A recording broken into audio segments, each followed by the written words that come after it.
Libro de Levítico, capítulo 8, versículos 1 a 13. Congrega después a toda la comunidad a la entrada de la tienda de la reunión. Hizo Moisés lo que le había mandado el Señor y congregó a toda la comunidad a la entrada de la tienda de la reunión.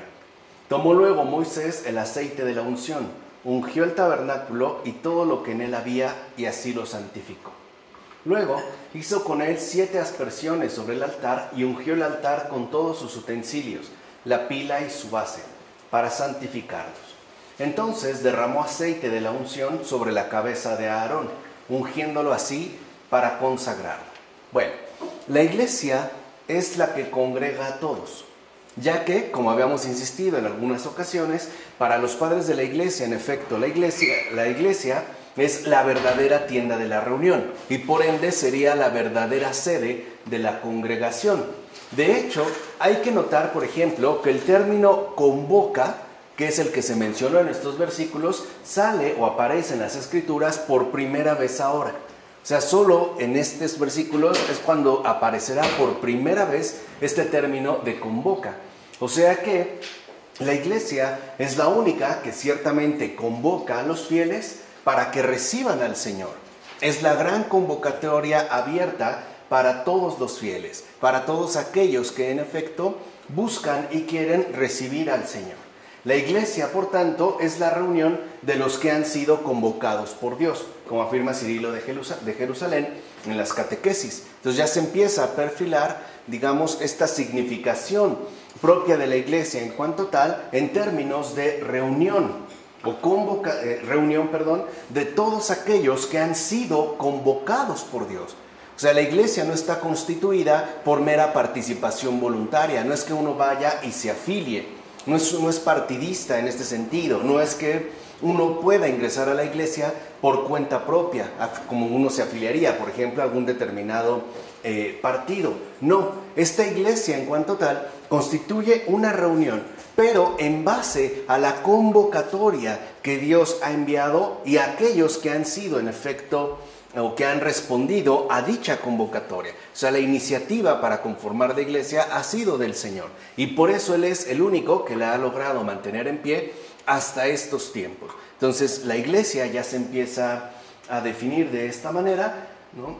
Sería pues la reunión de los que han sido convocados por Dios. En todo caso, también esto es importante de resaltarlo, como se menciona en los últimos versículos de este apartado, la unción de Aarón que lleva a cabo Moisés también sería algo prefigurativo, ya que al ungirlo, o sea, al quedar ungido, Aarón se va a llamar Cristo.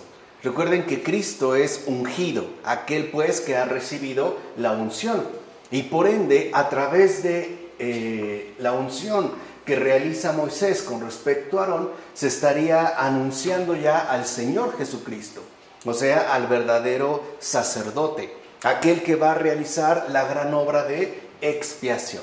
Esto también hay que tenerlo en cuenta, porque a veces llegamos a suponer, por ejemplo, que el sacerdote juega una especie de función o desempeña una especie de función muy particular que no tendría nada que ver, en principio, con la obra realizada por el propio Señor Jesucristo. Y no es así.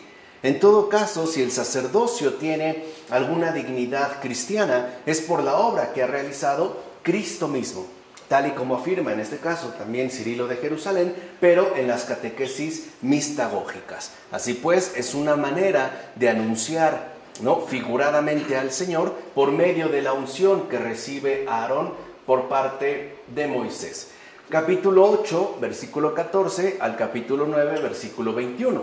Luego dijo Moisés a Aarón: acércate al altar y ofrece tu sacrificio por el pecado y tu holocausto. Expía por ti y por el pueblo. Haz la ofrenda del pueblo y expía por ellos, según mandó el Señor. O sea, le está dando pues ya algunas indicaciones muy particulares con respecto al ofrecimiento de los sacrificios y por ende también en relación al holocausto debido, lo cual tiene una relación muy estrecha con este gesto de expiación que se tiene que llevar a cabo, o sea, esta expiación por el pueblo, incluido el propio Aarón, tal y como el Señor ha indicado. Pues bien, ¿qué podemos decir aquí? Pues que como no es posible vivir humanamente sin pecado, o sea, como no nos es posible vivir sin pecado, entonces el verdadero sacrificio en cuanto tal debe hacerse tanto por el perdón de uno mismo como por el perdón de todos los demás. Esta sería la verdadera dimensión de la expiación. O sea, la expiación no tiene un perfil meramente individualista vinculado, por ejemplo, con el titular del pecado cometido, sino que se dirige ante todo al cometido mismo del pecado en cuanto tal. Por eso lo que vemos es que el sacerdote, comenzando por Aarón, tal y como se le ha indicado, realiza un gesto de expiación tanto por su pecado personal como por el pecado de todos los demás. O sea, es esto justamente lo que hace el sacerdote, comenzando, como hemos dicho, por Aarón. De hecho, con ello va a quedar claro lo siguiente: ni siquiera ellos, es decir, los sacerdotes que desempeñan una función muy particular, una función muy especial en torno al culto que el Señor ha estado estableciendo, ni siquiera ellos, repito, en tanto sacerdotes, viven sin pecado. Siguen siendo, pues, también pecadores que necesitan participar de manera plena dentro de este gesto de expiación. Por eso se le indica a Aarón que él también haga este sacrificio, ¿no? Ofrezca el holocausto, tanto por el pueblo como por sí mismo. Capítulo 9, versículos 22 al 24. Aarón extendió las manos sobre el pueblo y lo bendijo. Entonces bajó, después de hacer el sacrificio por el pecado, el holocausto y el sacrificio de comunión. Moisés y Aarón entraron en la tienda de la reunión y cuando salieron bendijeron al pueblo y se manifestó la gloria del Señor ante todo el pueblo. Entonces, de delante del Señor salió fuego que consumía el holocausto y la grasa que había sobre el altar. Lo vio todo el pueblo, se alegraron y cayeron sobre su rostro. Aquí está escrito un misterio, a saber, que es necesario que el que bendice esté adornado adecuadamente. Ahora ya tiene que ver pues el énfasis sobre la cuestión de la bendición. Es decir, que el que bendice esté adornado según unas acciones que en efecto lo logren distinguir de la mayoría. O sea, tiene que llevar una vida destacada. En este caso, evidentemente comenzando por el sacerdote. Tiene que ser ejemplar en sus acciones, pues tiene que estar conformado en base a la rectitud de las virtudes. Por eso Aarón levanta las manos cuando va a bendecir al pueblo. Así pues, si uno, por ejemplo, entonces tuviera las manos dirigidas hacia las cosas terrenales, es porque no quiere bendecir a nadie. O sea, la bendición no es más que un señalamiento de todo aquello que viene de lo alto y que Dios quiere que reciba, en este caso la gente, por medio del sacerdote. Por eso se da el gesto de levantar las manos. Nadie haría una bendición con las manos dirigidas, por ejemplo, hacia abajo o hacia el suelo. Evidentemente porque, como afirma Orígenes en los fragmentos sobre el Evangelio de Lucas, en este caso no se tendría este gesto de bendición. Así pasamos ya al capítulo 10, versículos 1 a 3. Nadab y Abihú, hijos de Aarón, tomaron sus badiles, pusieron en ellos fuego e incienso y ofrecieron ante el Señor un fuego profano que no se les había mandado. Entonces, de la presencia del Señor salió un fuego que los devoró y murieron delante del Señor. ¿Qué pasó con los hijos de Aarón? Pues sucedió que ambos profanaron el altar del fuego por medio de hacer algo que de hecho no se les había indicado. O sea, aquí también va a jugar un papel muy importante la cuestión de la obediencia. Con esto se va a dejar en claro lo siguiente. O sea, se va a dejar en claro que Dios mismo rechaza la supuesta autoridad humana, como afirma Cipriano sobre la unidad de la Iglesia. O sea, no se trata de que nosotros queramos adjudicarnos alguna autoridad que en principio no nos corresponde para hacer cosas, por ejemplo, que no nos han solicitado. O sea, la obediencia es un seguimiento fiel al Señor, de tal manera que las acciones realizadas, y en particular en torno al ámbito del culto no sean meras imposiciones humanamente establecidas, sino respuestas de obediencia a lo que el Señor ha ido mencionando. Por ejemplo, en este caso, a través de Moisés. Y evidentemente, a través de Moisés, también por medio de Aarón. O sea, se deja claro, pues, con el exterminio de sus hijos, que no se trata de imponerle a Dios aspectos que quizá nosotros decidimos llevar a cabo. Se trata pues de mantener una docilidad, una obediencia fiel a todo lo que Él ha ido solicitando. Además, este castigo aplica también a los sacrificios falsos. O sea, este castigo también tendría que ver con los falsos sacrificios, es decir, a los que aplican agua profana en el bautismo falso. En efecto, la justicia divina castiga el que los herejes obren contra la iglesia lo que solo la iglesia, por mandato del Señor, puede practicar. Por ejemplo, en una de sus cartas de Cipriano, ¿no?, también considera que este castigo padecido tiene que ver con aquellos herejes que realizan actos y gestos, incluso también litúrgicos, sin que el Señor mismo se los haya pedido. Más bien lo quieren hacer por cuenta propia, apelando a una autoridad meramente humana. Por eso también remitiría a la cuestión del castigo. O sea, en síntesis, Dios reprueba la situación de este nuestro miserable tiempo, en el que no pocos usurpadores de la función de los sacerdotes y doctores prefieren el fuego encendido de sus propias pasiones al fuego del amor divino. Ahí está, digamos, esta sustitución. Hay quienes están encendidos, pero por el fuego que trae consigo el ardor de sus pasiones. Y entonces se dejarían llevar, por ejemplo, ¿no?, por sus impulsos ciertamente intempestivos y cargados de un determinado ardor. Pero son los frutos los que darán a conocer de dónde venía ese respectivo ímpetu. Por ejemplo, en este caso, Lutero. Una cosa es estar encendido por el fuego del amor divino y por ende ser obediente y dócil a sus indicaciones, y otra cosa es sustituir este fuego por el incendio generado en base a las propias pasiones, aun cuando se den bajo pretexto de misericordia o bajo un pretexto de corrección, sea del tipo que sea.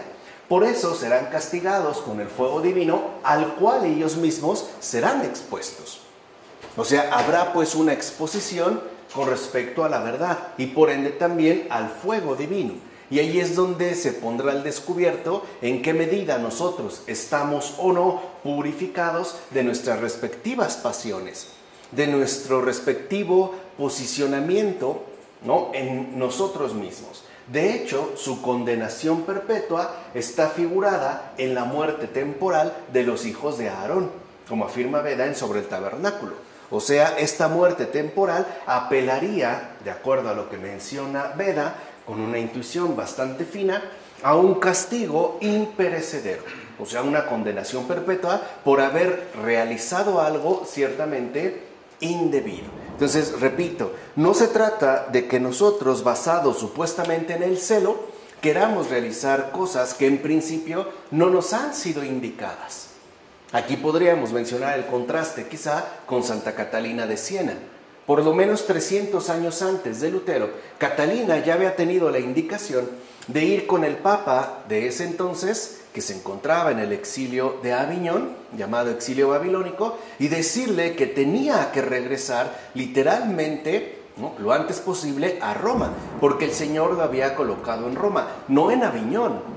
Y Catalina va, en efecto, a cumplir este propósito y lo alcanza, pero no va por cuenta propia, no va encendida por una especie, digamos, de celo supuestamente apostólico o evangélico a tratar de realizar cosas que en principio no se le han indicado. Ella va, y en efecto lo va a solicitar, por mandato directo del Señor. O sea, no está movida por sus propias pasiones, sino que está conducida y guiada, sostenida incluso por el fuego del amor divino. De ahí pues que el beato Domingo Barbieri haya dicho ya en principios del siglo XX lo siguiente: si Dios quiere algo de mí, me lo hará saber claramente.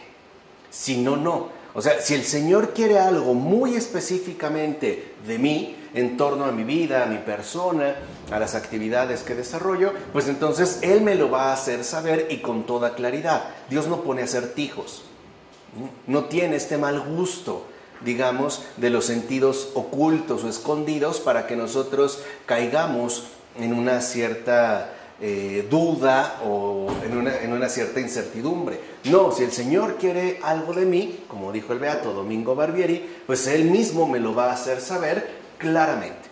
Por eso creo que también es muy importante discernir de dónde o a partir de qué están motivados nuestros respectivos impulsos, nuestras respectivas conductas, ¿no? De dónde es que están siendo empujadas. Del fuego, de las pasiones propias, puede ser la vanidad, aun cuando se diga que es en nombre de un celo apostólico evangélico, o por el contrario, están más bien sostenidas por el fuego del amor divino.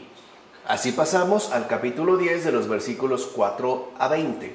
Ni tú ni tus hijos beberéis vino o bebida embriagadora cuando vayáis a entrar en la tienda de la reunión, para que no muráis. Es una ley perpetua para vuestras generaciones, para que sepáis discernir entre lo santo y lo profano, entre lo puro y lo impuro, y para enseñar a los hijos de Israel las leyes que os mandó el Señor por medio de Moisés. Mira, no solo la ley antigua prohíbe las bebidas embriagadoras para los sacerdotes, sino que también la ley nueva las prohíbe. ¿O no es verdad que el apóstol condena a los sacerdotes destemplados en el vino? Como se afirma en la primera carta a Timoteo.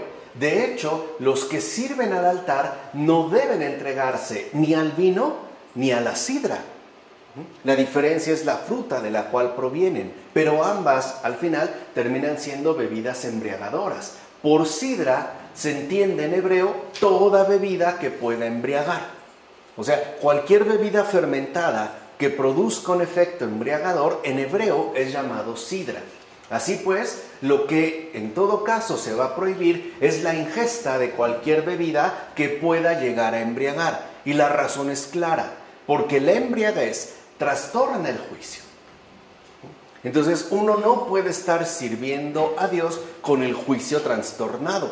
Aquí se está hablando en un primer momento de bebidas netamente físicas. No obstante, también hay bebidas espirituales. Por ejemplo, las falsas doctrinas o los errores y engaños que suelen ser transmitidos, por ejemplo, mediante envases sumamente llamativos, cuyos resultados terminan siendo idénticos a los de cualquier bebida embriagadora. O sea, terminan trastornando nuestro juicio. ¿Y cómo podemos darnos cuenta de este trastorno? Pues en la medida en la que nos vamos alejando de lo prescrito por el Señor. En la medida en la que salimos de la ortodoxia, en la medida en la que nos llenamos de críticas, de molestias y sobre todo en la medida en la que se va extinguiendo ese fuego del Espíritu en el interior de nuestros corazones. Así pues, para estar con Dios, uno debe mantener el juicio recto y totalmente limpio. Es decir, para nada debe estar nuestro respectivo juicio adulterado con fermentos indeseados, como afirma Jerónimo en una de sus cartas. O sea, también hay una embriaguez del intelecto, también hay un trastorno del juicio. Esto suele pasar, por ejemplo, cuando personas incautas se ponen a leer sin ton ni son y de repente entran en confusión, ¿no? Se llenan de dudas, se llenan de incertidumbres, como que la cosa no cuadra. Y ya se ve el efecto de estos fermentos indeseados al haberlos bebido en su propia mente. O incluso hay otros cuyos fermentos no son necesariamente de confusión, pero sí, por ejemplo, de arrogancia. Hay personas cuyas lecturas o estudios parece que los embriagaron y los volvieron tremendamente soberbios y arrogantes por haber cursado tales o cuales estudios o por haber logrado tener tal o cual formación académica. Ahí se ve también estos fermentos indeseados. Por eso no solo habría que ver, ¿no?, qué leemos, sino de dónde está brotando también aquello que hemos leído y por qué lo estamos leyendo. O sea, no podemos, así como no andamos comiendo todo lo que vemos, pues tampoco podemos andar leyendo todo lo que se nos ocurra. Pasamos ya al capítulo 11, versículos 1 a 47. Habló el Señor a Moisés y a Aarón diciéndoles: decidles a los hijos de Israel: estos son los animales que podréis comer de entre todas las bestias que hay en la tierra. Podréis comer todo animal rumiante con la pezuña hendida en 2 mitades. De entre todos los que viven en las aguas de los mares o de los ríos, podréis comer todo lo que tiene aletas y escamas. En cambio, será abominación para vosotros todo animal que no tenga aletas ni escamas. Por ejemplo, el pulpo. Todo lo que no tiene escamas será abominación. Y todo reptil, además, que viva en las aguas de los mares o de los ríos, por ejemplo, un cocodrilo. De entre las aves tendréis por abominables y no podréis comer, pues son abominación las siguientes: el águila, el quebrantahuesos, el esmerejón, el milano, el buitre en todas sus especies, el cuervo de la especie que sea, el avestruz, el halcón, la gaviota y el azor de cualquier especie, el búho, el somormujo, el ibis, el cisne, el pelícano, el calamón, la cigüeña, la garza de la especie que sea, la abubilla y el murciélago. Esto nos vendría muy bien en estos tiempos, ¿verdad? Todo insecto alado que camina sobre 4 patas es abominación para vosotros. Si muere un animal de los que se pueden comer, el que toque su cadáver quedará impuro hasta el atardecer. Si alguno come de ese cadáver, purificará sus vestidos y quedará impuro hasta el atardecer. También el que lleve ese cadáver purificará sus vestidos y quedará impuro hasta el atardecer. Porque yo soy el Señor, vuestro Dios. Santificaos y sed santos, porque yo soy santo. Entonces, no solo se da esta exigencia de santidad, sino que también se nos está indicando cómo llegar a ella. Mira, entonces, lo primero que nos podremos preguntar es: ¿con quién es que debemos convivir? Pues con los justos, lo cual se dice alegóricamente al hablar de los animales de pezuña hendida. Por ejemplo, una res tiene la pezuña hendida. En efecto, todo animal de pezuña hendida y que rumia es puro, pues la hendidura significa el equilibrio de la justicia. Vean nada más el rico simbolismo que se poseía antiguamente. Todas las cosas tienen una carga significativa sumamente relevante, incluidos, por ejemplo, en este caso, los animales de pezuña hendida, dividida en 2, como es en general el ganado, por ejemplo, o la cabra, o las ovejas, tienen el mismo tipo de pezuña. Y es que el que rumia lo que hace es precisamente, ¿no?, rumiar el alimento propio de la justicia, es decir, el logos por medio de la catequesis. ¿Qué caracteriza a los rumiantes? El hecho de que comen y después lo regurgitan y lo están, ¿no?, rumiando y rumiando, a veces horas enteras. Es más, a veces parece que están dormidos y siguen rumiando. Siguen efectivamente rumiando, ¿no? Sabemos que las vacas incluso tienen, al parecer, 4 cámaras que semejan 4 estómagos distintos para poder digerir la pastura o la hierba que suelen ingerir. Entonces, el rumiante es justo, en primer lugar, porque se la pasa rumiando, ¿no?, exprimiendo, asimilando de manera gradual, pero permanente, la palabra del Señor. En este caso, el logos. Y la propia hendidura de su pezuña, el que esté dividida en 2, significaría precisamente este equilibrio debido a la injusticia. O sea, no podemos caer ni en el exceso, como de hecho se mencionará en este libro de Levítico, pero versículos más adelante, y tampoco podemos incurrir en el defecto. Y es rumiado en términos, por ejemplo, de una meditación racional como verdadero alimento.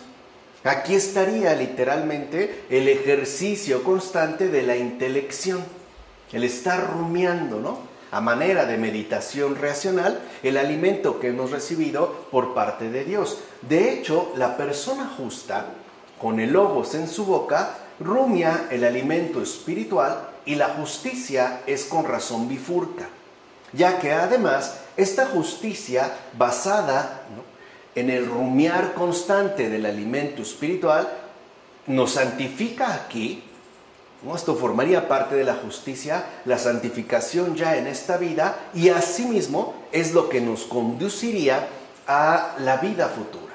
O sea, por una parte, la verdadera justicia nos santifica ya en esta vida y nos prepara el camino para la vida futura, como afirma Clemente de Alejandría en el Pédago.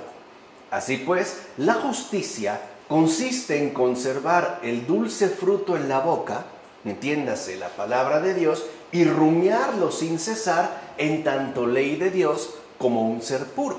Por eso se habla de lo que sí se puede comer. Y vean aquí, ¿no?, el significado que se está extrayendo, como afirma Orígenes en los comentarios al Cantar de los Cantares. Con esto se demuestra que solo se pueden incorporar espiritualmente a la iglesia de Dios quienes demuestran ser rumiantes. O sea, quienes verdaderamente están asimilando el dulce fruto en su boca mediante una meditación racional.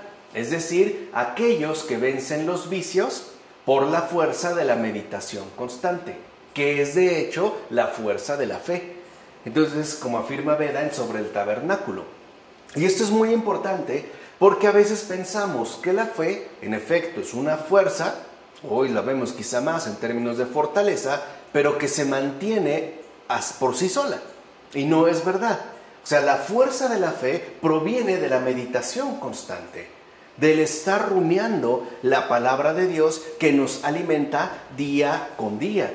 Puede ser, por ejemplo, por medio de acudir a la celebración litúrgica, o bien por medio de nuestra oración diaria, de nuestra oración cotidiana. ¿Cuál es la palabra que estamos tratando de rumiar a lo largo de todo el día? ¿Qué es aquello, pues, que estamos tratando nosotros de sacarle provecho? ¿Qué es lo que nos acompaña? ¿Qué es lo que tenemos presente? ¿Qué es lo que está, ¿no?, ejercitando nuestro intelecto por medio de la meditación racional? Es esta la base de una adecuada fuerza de la fe. Bueno, además debe considerarse el significado de las comidas prohibidas. O sea, también tiene su razón. En efecto, se dice que son puros los peces con escamas, lo mismo que se reconoce una persona justa al llevar incorporadas buenas costumbres. Vean cómo tiene que ver también con nuestra dimensión humanamente moral. Por eso se asemejan, ¿no?, se establece pues la analogía entre las escamas que acompañan y adornan a un pez con las buenas costumbres que asimismo han sido incorporadas a una vida justa.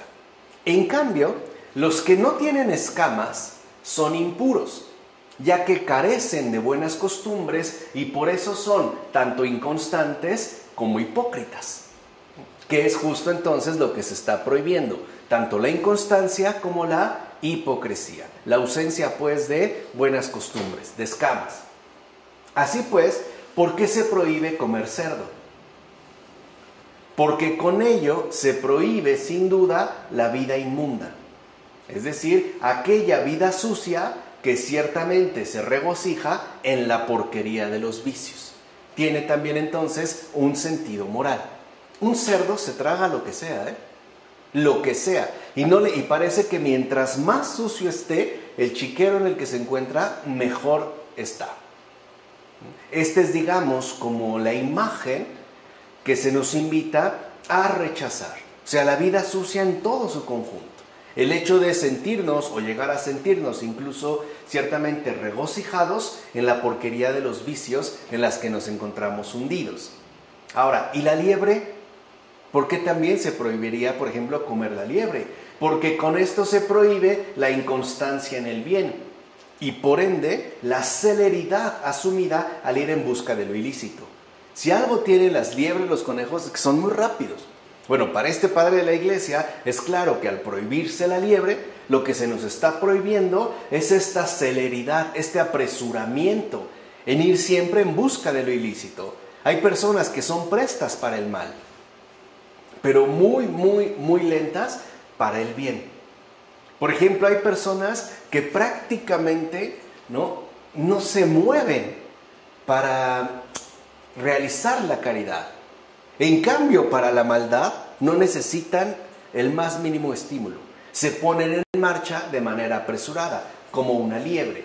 Ahora, ¿por qué se prohíbe comer milano, aves rapaces y águilas? Porque estos ejemplifican los saqueadores, que no se frenan ni siquiera al cometer un crimen violento. Por ejemplo, un águila, una vez que ha puesto los ojos en la presa, se va a ir sobre la presa. Ya no, digamos, lo mismo pasa con el milano y con las aves rapaces. O sea, carecerían en este caso, en sentido moral, del freno debido para una vida ordenada y por ende justa. Hay personas que en efecto son así. No se frenan ni siquiera al cometer un crimen violento. Han roto, si lo quieren ver así, todas las posibles barreras, ¿no? Y se van de largo. Ahora, ¿qué decir de los buitres? Pues estos son los que buscan un botín en la muerte ajena. O sea, hay personas que buscan obtener algo a costa de que otros mueran. El narcotráfico es un claro ejemplo. El negocio de las armas es otro. El gran mercado negro de las farmacéuticas es el gran buitre de estos tiempos. Es, digamos, el cóndor, ¿no? Por su dimensión tan grande de estos. ¿Qué es lo que buscan? Enriquecerse a costa de la muerte ajena, a costa de que mueran los demás. Por eso se prohíbe también comer, por ejemplo, buitre. ¿Y qué pasa con el cuervo? Con este animal se hace referencia a las personas de intenciones inmorales y sombrías. Y eso hasta la fecha. Al cuervo se le asocia una presencia inquietante, ¿no? Una cierta presencia sombría, algo que encaja muy bien, por ejemplo, con la atmósfera de terror y de miedo. No por nada, Edgar Allan Poe escribe un cuento titulado El Cuervo. Incluso en las películas, cada vez que se quiere dar un mal presagio, aparece un cuervo o vuela un cuervo. Bueno, por eso se prohíbe el cuervo. Ahora bien, cuando se prohíbe comer avestruz, lo que se desaprueba es la intemperancia. Y cuando se condena la lechuza, el búho, se reprueba a todos los que odian la luz de la verdad. Por ejemplo, el búho está activo de noche. En el día, Lo mismo pasa con la lechuza. Y cuando se prohíbe el cisne, es porque se amonesta a los orgullosos y vanidosos. O sea, vean cómo se está ejemplificando a partir de los animales las cosas indebidas que debemos evitar a toda costa y que no podemos ingerir, porque ya la habíamos visto anteriormente, terminan generando trastornos. En fin, cuando se prohíbe comer murciélago es porque se desaprueba a los que buscan las tinieblas de la noche, que no son otra cosa sino errores ocultos. Hay quienes eso buscan. Como murciélagos, los errores ocultos, pero a partir de las tinieblas de la noche. Así pues, estas y otras cosas por el estilo es lo que prohíbe la ley, como afirma Novaciano en Sobre los alimentos judíos. O sea, no es una cuestión meramente kosher, en base a la preparación de los alimentos. Tiene una significación mucho mayor. Ahora bien, con razón se prohibió al pueblo de Dios el comer peces que carecieran de aletas, ya que los peces que sí poseen aletas y escamas suelen saltar fuera del agua. Un pez, por ejemplo, sin aletas no tiene la posibilidad de dar estos saltos. ¿Quiénes, pues, están representados por tales animales, sino las almas provistas de virtudes que en efecto saben dar saltos fuera de este mundo según su afición a las cosas celestiales? Como afirma Gregorio Magno en las homilías sobre los evangelios. Quiere decir que un alma humana que no posee aletas es porque no tiene la capacidad de dar saltos fuera de este mundo, ya que se encuentra bien aferrado a esta dimensión terrenal. O sea, se ha perdido, si lo quieren ver así, la afición a las cosas celestiales y prefiere irse en lo profundo. Por ejemplo, un pulpo. Sabemos que no es un pez, es un molusco, pero se arrastra, ¿no? Y se extiende. No tiene la capacidad, por ejemplo, de saltar fuera del agua como si lo haría incluso una ballena, que debido incluso a su gran tamaño no tiene dificultad por la enormidad de sus propias aletas. Por otra parte, a través de la prohibición de todo tipo de aves rapaces, se nos advierte que no nos acerquemos a todos aquellos que se ganan la vida por medio de la rapiña. Por eso se prohíben las aves rapaces. O sea, si yo ya sé que una persona se está enriqueciendo o se ha enriquecido de manera ilícita, no me puedo acercar a él, lo tengo prohibido. No puedo pactar, porque yo me vuelvo reo del mismo crimen. O sea, si yo me voy a tener que enriquecer también, pues esa persona va a requerir más rapiña, más ingreso, por lo tanto más injusticia, más violencia, más sufrimiento. Entonces, esta sería, como afirma Clemente de Alejandría en el Pedagogo, una forma alegórica de ponernos sobre aviso y decir tener cuidado. El problema es que, como lo vimos con Charles Taylor en la era secular, para nosotros el mundo está desencantado. No tiene ningún tipo de carga simbólica. Parece que no carece, pues, de significación. Como si fuera un mundo mudo que no tendría absolutamente nada que decirnos, cuando en la antigüedad no es así. Vean, por ejemplo, todo lo que han encontrado y todo, incluso también lo que se puede mencionar. Por ejemplo, San Juan de Kronstadt decía que el pensamiento es como una araña. Una araña que teje su propia telaraña sin darse cuenta que al final ella misma queda atrapada en esa trampa puesta.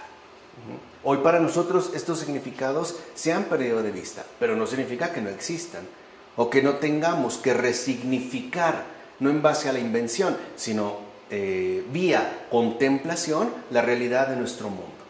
¿O acaso es verdad que solo debemos revolcarnos sobre el fango para engordar y así estar listos para la matanza y la perdición? ¿Acaso somos cerdos, como afirma Clemente de Alejandría en los Estrómatas? No, ya que se nos indica más bien sed santos, como el Señor es santo. O sea, no estamos llamados a ser bestias, sino santos, porque el Señor es santo. Por eso los apóstoles lo dejaron todo y siguieron al Salvador. Lo dejaron todo. De hecho, ofreciéndose a sí mismos, dejaron todo lo que tenían. Ni siquiera en términos materiales, sino incluso en términos personales. Ya no disponían, por ejemplo, de tiempo propio. Ya no tenían vida propia. Iban con Jesús a todos lados, lo acompañaban, hacían, iban, venían. O sea, ya no son dueños de nada, ni siquiera de su propia vida. Eso es dejarlo todo. No como otros que en efecto nos dedicamos a engordar y estar listos para la matanza y por ende para la perdición. Incluso no es casual que algunos los retraten, sobre todo en las caricaturas, ¿no?, que denunciaban el negro capitalismo de las décadas de los 20 y los 40 al cerdo capitalista. En efecto, engordado, ¿no?, lustroso, brillante, pero a base de corrupción e injusticia. Entonces ahora entendemos el por qué se da la prohibición de estos alimentos. Ahora, ¿qué significa entonces santidad? Y eso hay que entenderlo muy bien. Pues asumir con la vida entera una dedicación total a Dios. Eso es a lo que se nos invita. Se nos invita a la santidad, o sea, al asumir con toda nuestra vida una dedicación total a Dios.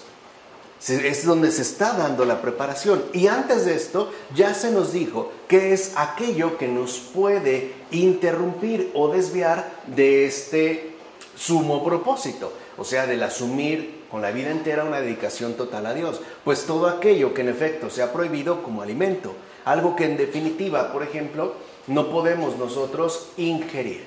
En efecto, ser santos consiste en elegir a Dios por completo y por ende en abstenernos de todo aquello que le desagrada. Vean cómo el ser santos no es necesariamente hacer milagros, como hoy nosotros lo pensamos.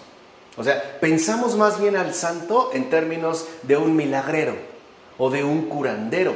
No, por eso hay santos que literalmente no son milagreros. Un Agustín, creo que nadie va a pedirle por su salud. Habrá algunos que sí, sobre todo imagino que de su orden, ¿no? Los agustinos, pero no es como un San Charbel, por ejemplo, que se le asocia más con una especie de curandero, de milagrero. No, la santidad en principio no es eso. O sea, ser santos consiste en elegir a Dios por completo, en preferirlo a Él por encima de todas las cosas. Y es esto lo que nos permite, a su vez, abstenernos de todo aquello que le desagrada. Este es, pues, el mensaje central con respecto a la prohibición de alimentos en la antigua ley.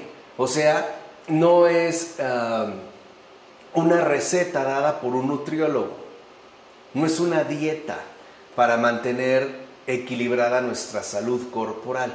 No, si se prohíben los alimentos es porque se está justamente invitando al ser santos. El ser santos en base a elegir a Dios por completo y por tanto en el hecho mismo de abstenernos de todo aquello que se le desagrada. Este es, pues, repito, el mensaje central con respecto a la prohibición de alimentos en la antigua ley. En otras palabras, debemos hacer lo que Él dice y amar, por tanto, lo que Él mismo hace. O sea, porque eso no es algo que solo nos está imponiendo, es algo que Él también hace. ¿O no acaso Dios se abstiene de cualquier cosa ilícita? ¿Acaso Dios fomenta la rapiña? ¿Acaso es rapaz? ¿Es corrupto? ¿Es injusto? ¿Es malo? ¿Es presuroso en hacer daño? ¿En ofender? No. Entonces no solo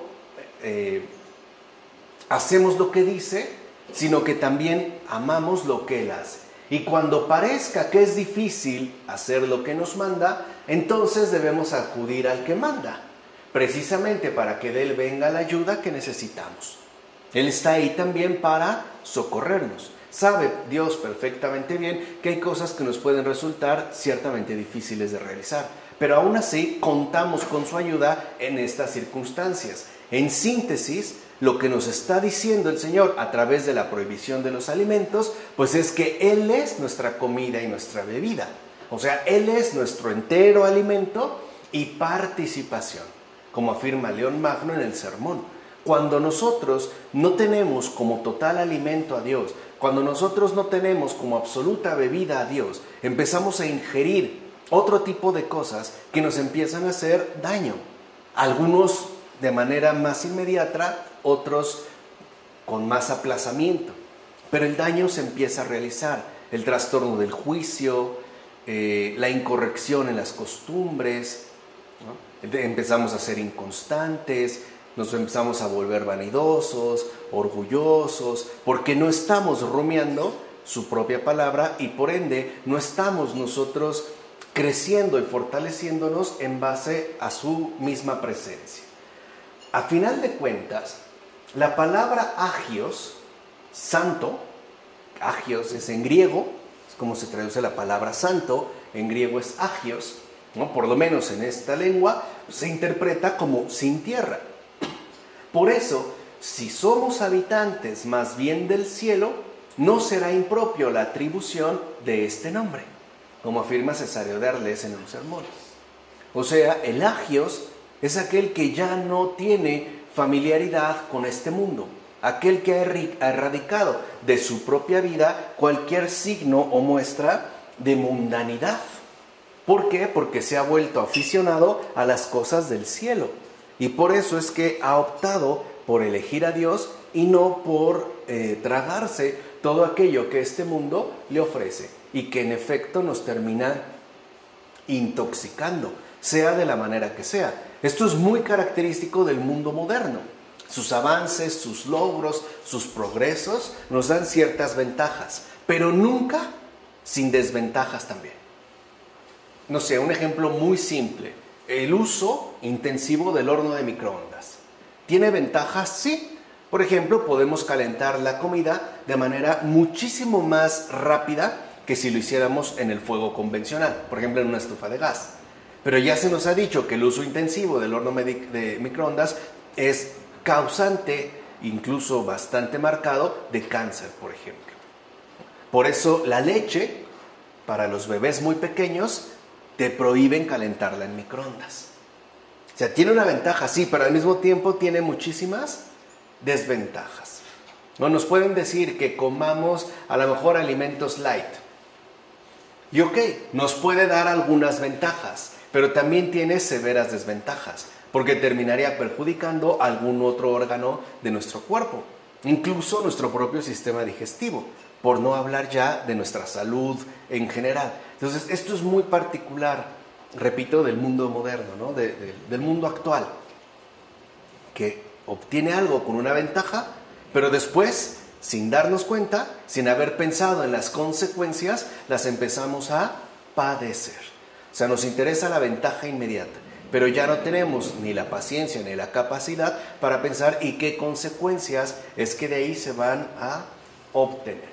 Bien, así llegamos al capítulo 12, versículos 1 a 8. Habló el Señor a Moisés diciendo: habla a los hijos de Israel y diles: cuando una mujer conciba y dé a luz un varón, quedará impura 7 días. Será impura igual que durante los días de su menstruación. Al 8º día le será circuncidada al niño la carne de su prepucio. Cuando se hayan cumplido los días de su purificación, sea por un hijo o por una hija, llevará el sacerdote a la entrada de la tienda de la reunión un cordero de 1 año como holocausto y un pichón o una tórtola como sacrificio por el pecado. El sacerdote lo ofrecerá ante el Señor. Expiará por ella y quedará pura del flujo de su sangre. Esta es la ley sobre la mujer que da luz a un niño o a una niña.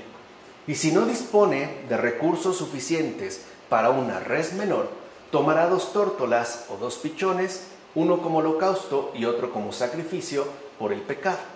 El sacerdote hará por ella el rito de la expiación y quedará purificada. Bien, no carecía de significado el que la circuncisión del niño tuviese lugar a los 8 días.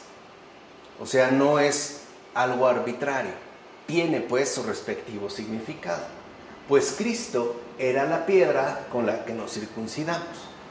El pueblo hebreo fue circuncidado con cuchillos de piedra, pero la piedra es Cristo. ¿Y por qué entonces al 8º día? ¿Por qué no a los 15, a los 20 días o al 11º? ¿Por qué al 8º? Porque en las semanas coinciden el primer y el 8º día. En efecto, transcurridos los 7 días, se retorna al primero. Dicho de otra manera, concluido el 7º día, el Señor está sepultado. Pero se vuelve al primero y el Señor ha resucitado. De hecho, la resurrección del Señor significa para nosotros la promesa del día eterno y la consagración del domingo. Así pues, el día domingo nos fue devuelta la piedra, ya que el Señor resucitó y nosotros quedamos circuncidados. Con la resurrección del Señor se nos quitó toda esa impureza contraída por medio del pecado.